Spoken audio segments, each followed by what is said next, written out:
Hey, Louis-Philippe Lampron, on devait se parler bien plus tôt. Au début de l'automne, on s'était écrit puis tout. Ouais. J'étais allé à Québec au Festival de cinéma. Puis là, finalement, j'étais trop occupé, c'était compliqué, puis je voulais qu'on fasse ça comme du monde. À l'époque, le déclencheur, il y avait le rapport pour une laïcité québécoise encore plus cohérente, bilan et perspective, qui a été déposé, donc qui est pour moderniser la loi 21, qui, on le sait, est pleine de trous et les prières de rue sont partout. Absolument. D'ailleurs, tu me confiais que... quand je suis arrivé, j'en ai vu 14. Tu as été obligé d'enjamber des gens qui prient, voilà.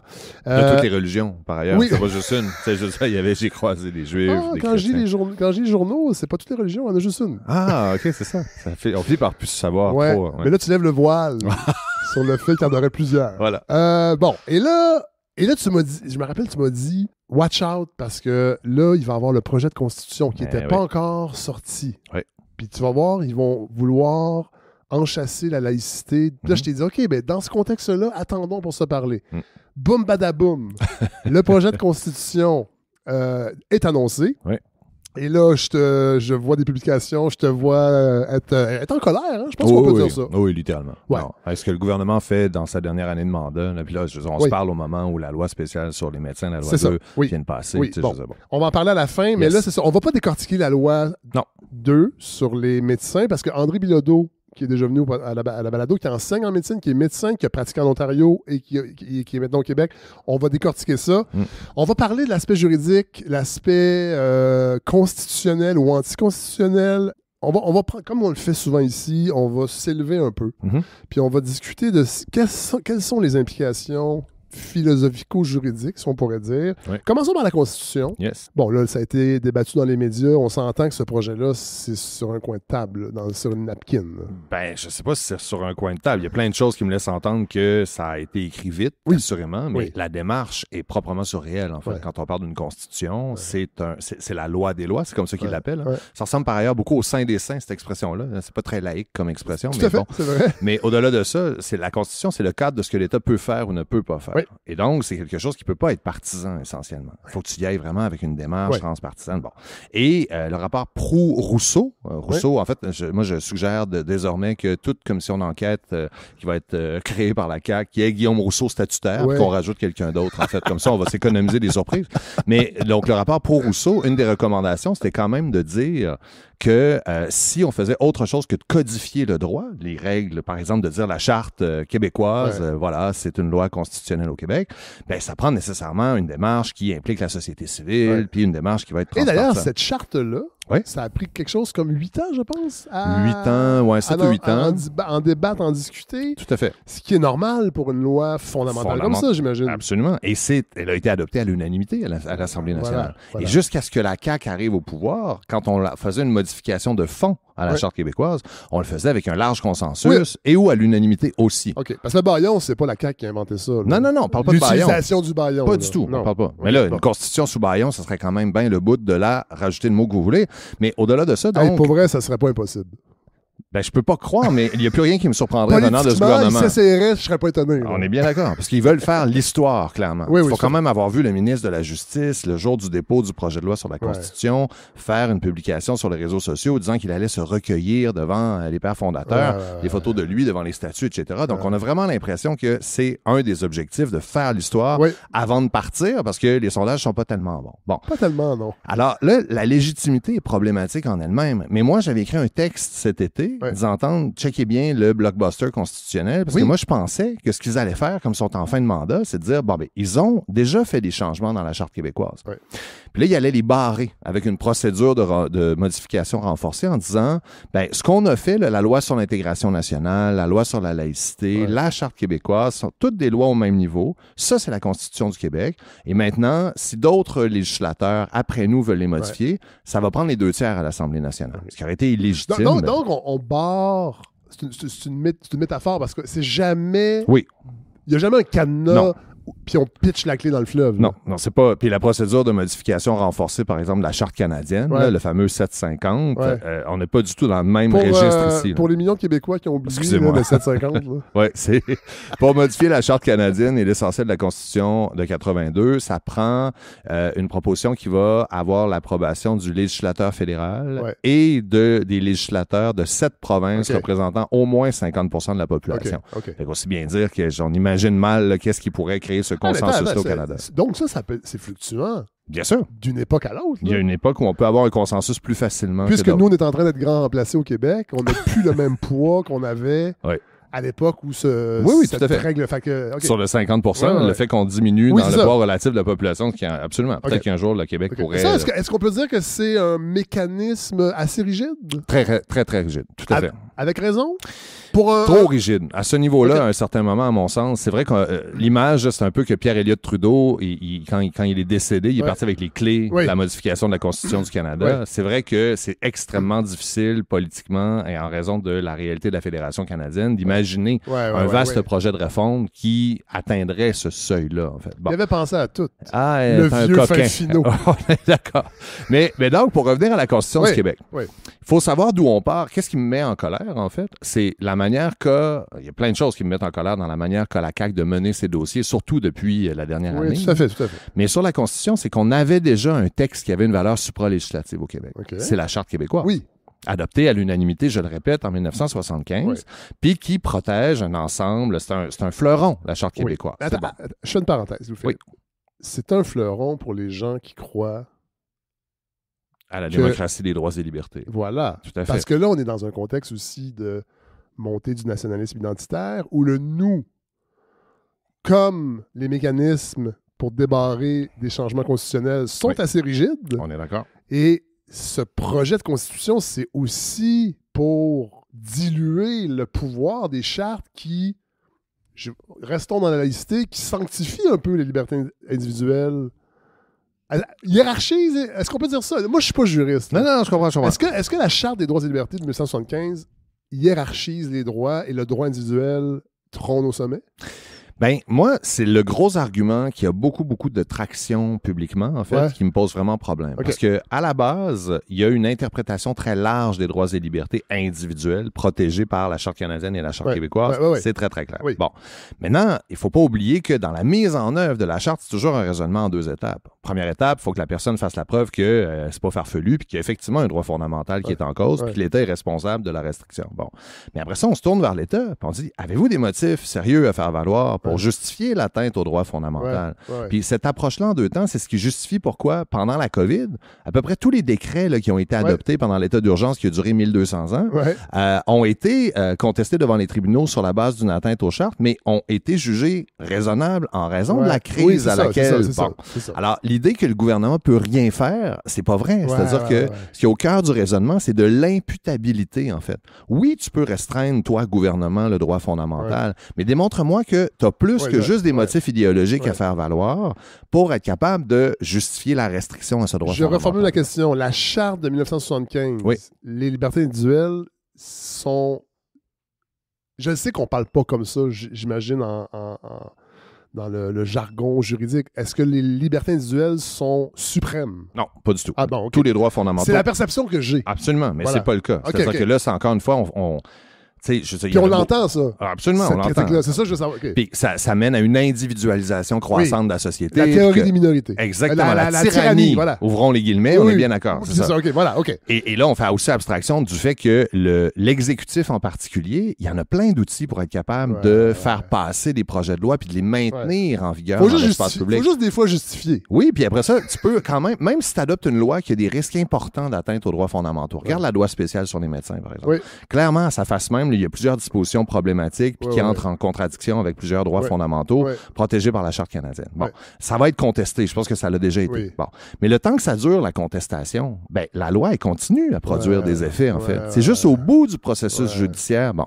Puis le gouvernement de la CAQ, selon toute vraisemblance, il sera plus là pour vivre les conséquences de cette loi spéciale-là. C'est une bombe, littéralement, on est d'accord. Puis avec le risque d'un désengagement, en fait, là, des médecins dans le système de santé. Bref.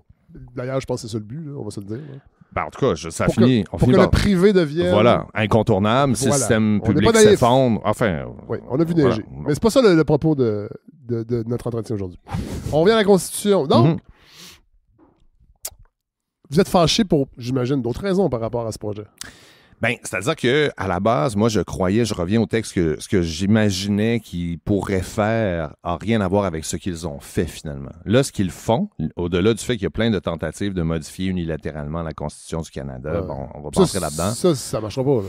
Ben, c'est-à-dire que ça marchera pas. Tout dépend du contexte politique, en fait, parce qu'ils l'avaient déjà fait, notamment de dire on intègre. Bon, puis le gouvernement fédéral a fini par dire ben ok, très bien, on reconnaît. Alors, j'imagine que face au consentement du fédéral, ben ils disent on en essaye puis on en met d'autres. Essentiellement. Il y a ça.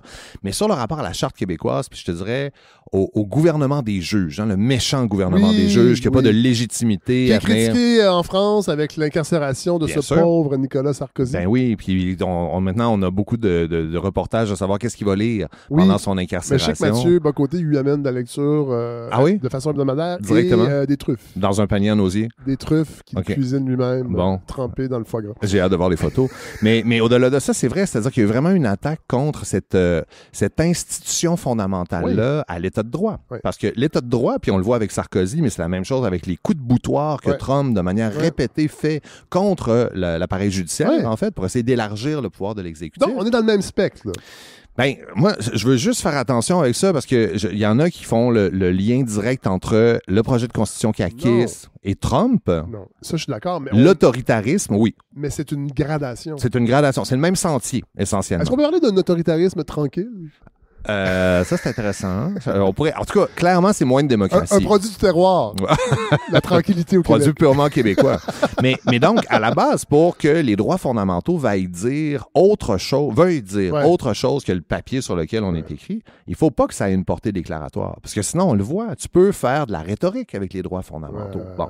Et là, nous, on est chanceux, on est dans les juridictions où on a des textes qu'on peut faire valoir devant un tiers indépendant pour dire, là, l'État va trop loin, tiers indépendant, entends-moi, puis évalue les motifs de l'État pour voir si il est allé trop loin ou au contraire, il avait effectivement des motifs raisonnables à faire valoir.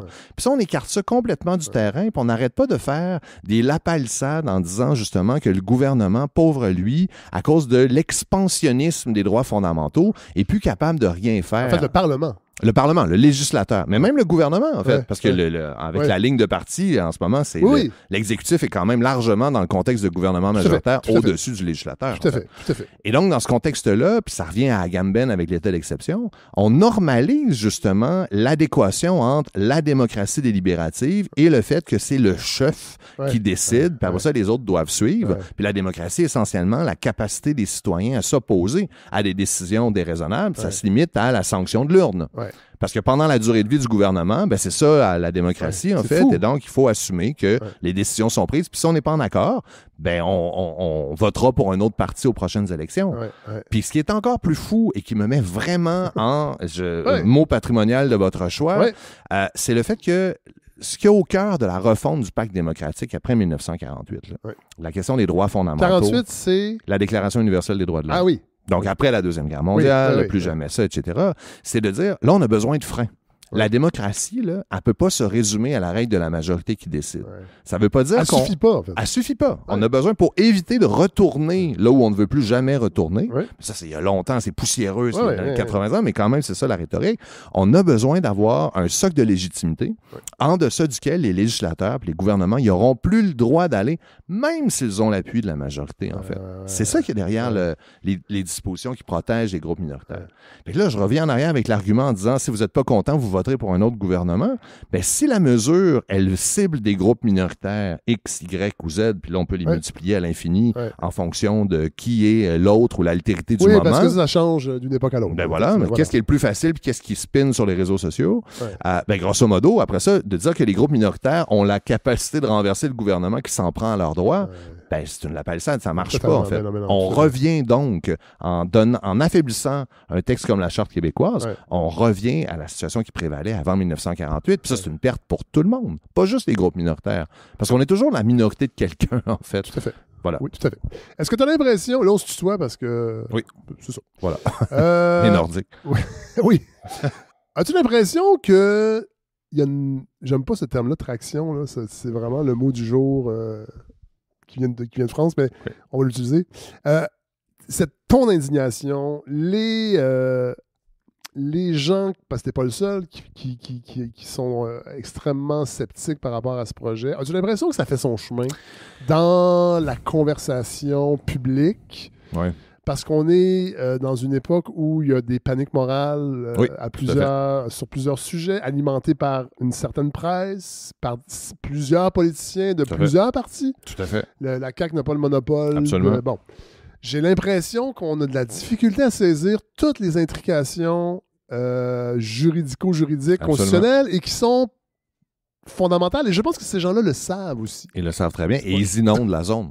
Essentiellement. Voilà. C'est-à-dire que là, dans la dernière année de mandat, là, on parle de la Constitution, on parle de l'élargissement de la laïcité. Si comprendre pas l'élargissement de la laïcité, l'élargissement de l'interdiction du droit de porter des signes religieux mur à mur un petit peu partout, la prière de rue, c'est vraiment ciblé sur, encore une fois, des groupes minoritaires. Là, précis. La procession là, catholique ou que sais-je encore, italienne, ça pourra continuer parce que ça, c'est patrimonial. C'est pas mais pareil, ça dérange moins. Ça dérange moins. Et donc... Ils sont comme nous, ces gens-là. En tout cas, c'est clair. Mais on en est presque là à le nommer expressément. En fait. Tout à fait.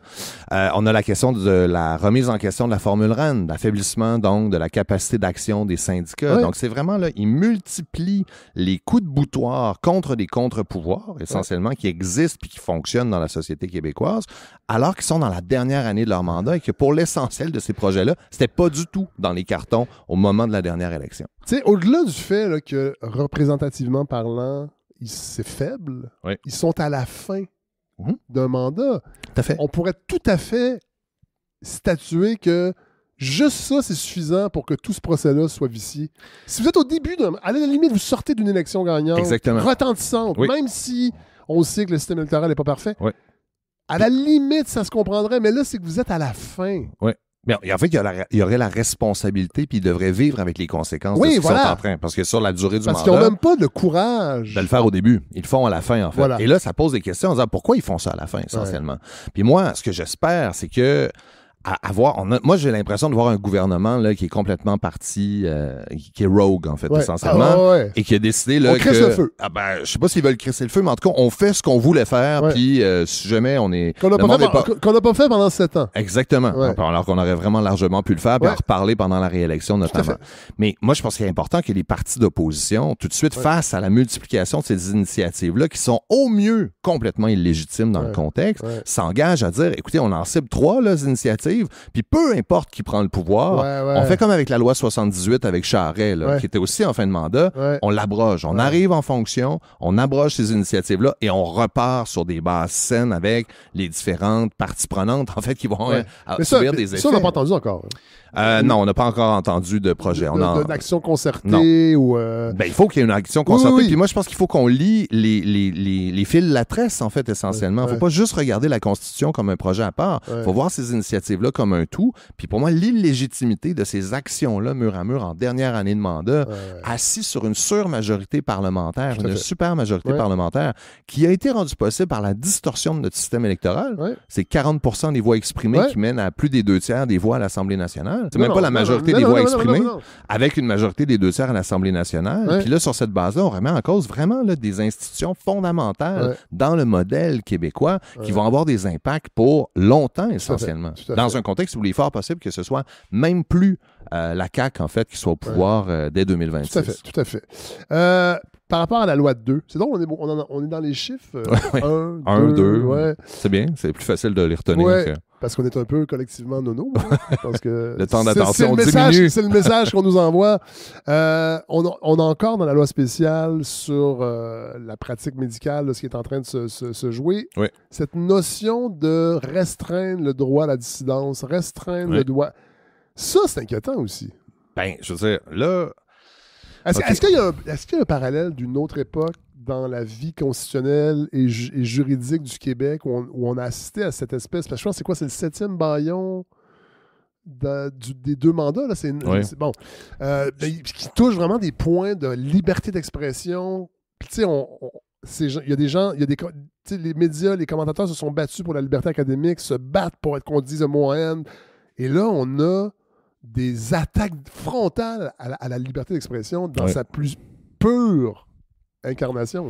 Ben, une loi spéciale, surtout une loi spéciale de retour au travail. Puis là, c'est pas juste une loi spéciale de retour au travail, parce que là, c'est une loi spéciale qui fixe aussi les conditions, puis qui change beaucoup de choses, là, si j'ai bien compris. Là, puis je suis vraiment pas un spécialiste. Non, puis on va en parler plus tard là, avec André, puis peut-être même Anne Plourde, on va la réinviter de l'IRIS, entre autres, là, parce que c'est son champ de compétences de la santé. Là. Mais le régime de la loi spéciale est la raison pour laquelle on trouve des dispositions qui, pour vrai, font sourciller, en fait. Ouais. Parce que, grosso modo, la disposition à laquelle tu fais référence, c'est une disposition qui interdit à quiconque, ma grand-mère, ta tante, de conseiller, de s'exprimer d'une telle manière qu'à conseiller un médecin de ne pas respecter la loi spéciale. Soit, par exemple, de dire, ben, si l'employeur te traite mal, ben, veux-tu bien sacrer ton camp et aller faire autre chose, essentiellement. Fait qu'on comprend le rationnel derrière, c'est de dire... Mais en même temps, c'est paradoxal, c'est un catch-22, parce que tu dis, là, on frappe tellement fort sur les médecins qu'on peut les démobiliser d'une telle manière qu'ils vont dire, écoute, moi, si c'est dans la condition-là, moi, je travaille plus pour l'État québécois et je m'en vais, je lance la serviette essentiellement. Et donc, on s'assure à courte échéance que ça se produise pas pendant, par exemple, les 11 prochains mois, ce qui nous sépare peut-être de la fin du gouvernement caquiste.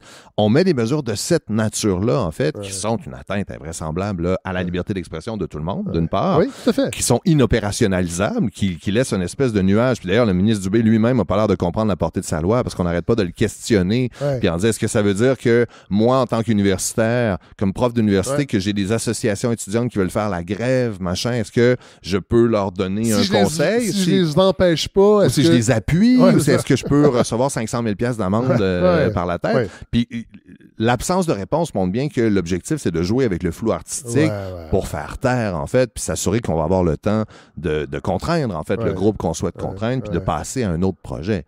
Fait que, je veux dire, toutes les lois spéciales sont problématiques, évidemment, puis ça prend des motifs sérieux, puis ça veut pas dire qu'il y a des lois spéciales qui se justifient pas, par ailleurs. Il y a des situations, là... tout à fait. Bon, alors, il y a des urgences, parfois, puis il y a des impacts sur la population, etc. On est entièrement d'accord avec ça. Mais là, c'est parce qu'encore une fois, puis on le fait vite, puis on va très, très fort, essentiellement, puis on s'essuie les pieds, en fait, avec les libertés fondamentales. Puis c'est ça le rapport à la disposition de dérogation. Puis on le voit avec Daniel Smith, là, qui vient tout juste d'adopter une loi spéciale de retour au travail pour les enseignantes et enseignants, qu'elle accompagne d'une disposition de dérogation. Et ce que ça fait de déroger aux droits et libertés puis aux chartes, on parlait d'imputabilité tantôt, c'est que ça évite d'avoir le tiers indépendant qui va se prononcer sur la raisonnabilité des motifs mis de l'avant par le gouvernement. Alors, en tant que population, on est pris à accepter la poutine gouvernementale qui va essayer évidemment de nous convaincre que sa mesure est raisonnable et elle est nécessaire, mais on n'aura pas le tiers indépendant qui va dire « OK, mais qu'est-ce que vous avez fait véritablement comme effort de négociation? Avez-vous vraiment négocié de bonne foi ou est-ce que vous vous êtes assis du côté de la table de négociation, les pieds sur le pouf en disant non à tout essentiellement, en étant inflexible dans le détail, indépendamment des spins politiques sur le fait que vous aviez bougé ou pas, d'avoir quelqu'un qui va les évaluer avec rigueur, indépendance et autonomie, puis qui va arriver à une décision en bout de course, de déroger à l'avance, ça fait en sorte que le gouvernement, ben voilà, il dit, fiez-vous sur nous, c'est raisonnable, essentiellement. Et ça nous ramène à l'idée qu'on vient de perdre un contre-pouvoir permettant à plusieurs groupes de la société civile d'au moins remettre en question la légalité et de remettre en question des abus du législateur, en fait, dans certaines circonstances. Et dans un contexte où le gouvernement et le législateur se confondent dans notre régime parlementaire quand on est dans un gouvernement majoritaire. Est-ce que tout ça, moi j'ai envie on va terminer avec ça, qu'on réfléchisse à où on l'inscrit dans un continuum de pensée politique. Tu sais, il y avait Éric Fassin qui était venu, on parlait de la situation en France, qui parlait d'illibéralisme, c'est-à-dire, est-ce qu'on peut dire ça, que c'est illibéral, dans une perspective de pensée politique, là? C'est vraiment une belle question. C'est-à-dire que moi, ce qui est au cœur de cette bataille-là, puis la CAQ elle a montré ses couleurs dès la rhétorique mise de l'avant pour déroger mur à mur à la Charte canadienne, à la Charte québécoise pour protéger la loi sur la laïcité de l'État. Puis par ailleurs, la décision devant la Cour suprême, c'est pas le modèle de laïcité proposé par la CAQ, en fait, qui est en cause. C'est le recours mur à mur aux dispositions de dérogation qui a un impact sur les méchants juges sont pas contre la laïcité. Là. Ben, en tout cas, ils n'auront pas l'occasion de se prononcer dessus. C'est ça. Parce que là, donc, on essaie de trouver une manière de dire, coudonc, est-ce que ça a été établi en 88, là, le droit de déroger, juste en le disant, etc., là, pour protéger l'autonomie gouvernementale des provinces. Mais au-delà du compromis de 1982, ce qu'on en a fait de l'utilisation de cette disposition de dérogation-là, regardons ce que Daniel Smith en fait notamment, ça n'a rien à voir avec la protection de l'autonomie gouvernementale de l'Alberta par rapport au fédéral. Là, ils ont décidé de mettre au pas des syndicats, en fait, et de faire en sorte que le droit de grève protégé par la liberté d'association, non. Nous autres, on respecte pas ça essentiellement. Alors, est-ce que c'est illibéral? Et donc, la posture de la CAQ, pour moi, c'est de dire qui doit interpréter la portée des droits et libertés de la personne. Puis là, l'argument, c'est de dire, parce qu'il y a beaucoup de choses qui se confondent, là, au Canada, ce sont des juges de nomination fédérale qui sont, notamment les juges de la Cour suprême du Canada, Cour supérieure, Cour d'appel. Et donc, nous, nationalistes québécois, nous estimons que ce sont des arbitres illégitimes des droits et libertés parce que ça penche d'un côté, puis donc ils vont toujours aller à l'encontre des projets collectifs de la nation québécoise. Bon. Mais au-delà de ça, c'est parce que ça pourrait tenir, cet argument-là, il est sérieux, mais ça pourrait tenir dans un contexte où on essayait de proposer un mode alternatif qui respecte le fondement initial, c'est-à-dire ça prend un tiers indépendant. C'est pas à Simon Jolin Barrette, j'allais l'appeler Jolin Barrette, c'est pas à Simon Jolin Barrette de déterminer quand est-ce que le gouvernement respecte les droits fondamentaux puis quand est-ce qu'il les respecte pas. Parce que ce tiers-là, ils en veulent même pas. Ils en veulent pas. Regarde ce qu'ils se font dans la Constitution. Même si c'est eux qui pourraient décider de sa composition, de sa structure. C'est fois 1000. Dans le projet de Constitution, là, il crée 3 choses. Il y a la Constitution du Québec, la loi sur l'autonomie constitutionnelle du Québec, avec une disposition farfelue en disant dès qu'on utilise des deniers publics, les universités, on ne peut plus contester certaines lois du Québec. Parce que les organisations communautaires. Exactement. Puis voilà. Dès qu'il y a de l'argent. D'ailleurs, je rappelle que je ne suis pas subventionné pour ce projet. Ben, c'est excellent. Et la campagne de financement se poursuit. Alors, Fred Savard, pour contester les lois du Québec, on a bien pris note de ça. Écrivez-nous. Et la loi sur le Conseil constitutionnel du Québec. OK? Quand on disait, bon, alors, on a l'impression en disant, ah ben voilà, il crée le tiers indépendant. Mais quand on regarde la composition, je veux dire, c'est farfelu de chez farfelu, là, en disant, ils seront sélectionnés par le gouvernement en fonction de leur sensibilité aux droits collectifs de la nation. C'est à peine s'ils disent pas Guillaume Rousseau sera président à vie du Conseil constitutionnel. On le salue. Hein? Oui, absolument. Mes salutations cordiales. Mais au-delà de ça, c'est un Conseil constitutionnel qui ne peut être saisi que par le gouvernement. Donc, à la discrétion du gouvernement. Des décisions qui n'ont pas de portée contraignante, c'est des avis. Alors, on prend comme note. le Conseil de presse. Par exemple. Loi de Québécois depuis... mais on s'en balance. Ou encore la Commission des droits de la personne, qui a déjà un pouvoir d'avis, mais non contraignant. Puis après ça, un avis, ça peut être cause toujours mon lapin. Et les décisions doivent être rendues sans dissidence. Alors, il y a un groupe, mais c'est au consensus, et donc il y a juste une petite décision. On n'aime pas ça, la chicane au Québec. On n'aime pas les contre-pouvoirs. On veut que papa décide, essentiellement. Et là, tu sais, dans ce contexte-là, on a consulté le Conseil constitutionnel, on a pris note de sa décision, mais on croit qu'il se trompe. Et donc, on va de l'avant. Et donc, on est dans la pure rhétorique. Et c'est dangereux de chez dangereux parce que on part d'une situation qui est nettement avantageuse, pas pour les groupes minoritaires. La tyrannie des minorités, ça n'existe pas. Ça ne tient pas la route dans le réel. Bon. Puis les droits fondamentaux protégés par la Charte québécoise et la Charte canadienne, on parle du droit à la vie, à la liberté, à l'égalité, la liberté d'expression, d'association, de conscience et de religion, les garanties judiciaires. Je veux dire, ça embrasse vraiment très large. Puis c'est des droits qu'on a tous et toutes et qui sont importants. Alors, de pouvoir, de se réjouir de la capacité du législateur de juste maintenant les écarter d'un trait de crayon ou du revers de la main, je comprends pas, en fait, comment est-ce que ça se fait qu'on n'en parle pas plus dans l'état actuel des choses. Je pense que c'est la complexité du projet, puis le fait qu'on soit capable de confondre le truc de c'est un projet constitutionnel, donc ça permet beaucoup de nuages de fumée. Flood de zone. Flood de zone, absolument. Mais il y a vraiment un impact clair, puis je termine là-dessus, là, mais la Charte québécoise, là, on en diminue l'effectivité de manière dramatique, voire on s'approche d'un régime où elle n'aura plus de portée contraignante par rapport aux actions du législateur québécois. Et ça serait une perte sèche pour tout le monde. C'est d'autant plus étonnant que ces gens-là, derrière ces projets-là, et ceux qui les appuient, ce sont les plus grands partisans du dialogue. En général. Oui. Quand c'est le temps de saluer le décès d'un grand dialoguiste comme Charlie Kirk, mais là, pouf, soudainement, le dialogue, bye-bye. Ben, le dialogue, tant que c'est moi qui décide. Oui, voilà. Ça, le dialogue, je veux bien t'entendre. Tu sais, une manifestation, c'est bien gentil, en autant qu'on les fasse dans un stationnement. Voilà, ça dérange personne. Exactement. Voilà. Donc là, vous avez le droit de vous exprimer. Et nous avons le droit, comme législateur, de ne pas le considérer essentiellement. Hey, Louis-Philippe Lampron, merci. C'était parfait. Une demi-heure bien dense. On comprend tout maintenant. Bon, et on sait pourquoi on est en tabarouette. Et ça me fait plaisir. Et donc, il faut maintenant agir sur la barre de ce en tabarouette. Hey, salut. Bye.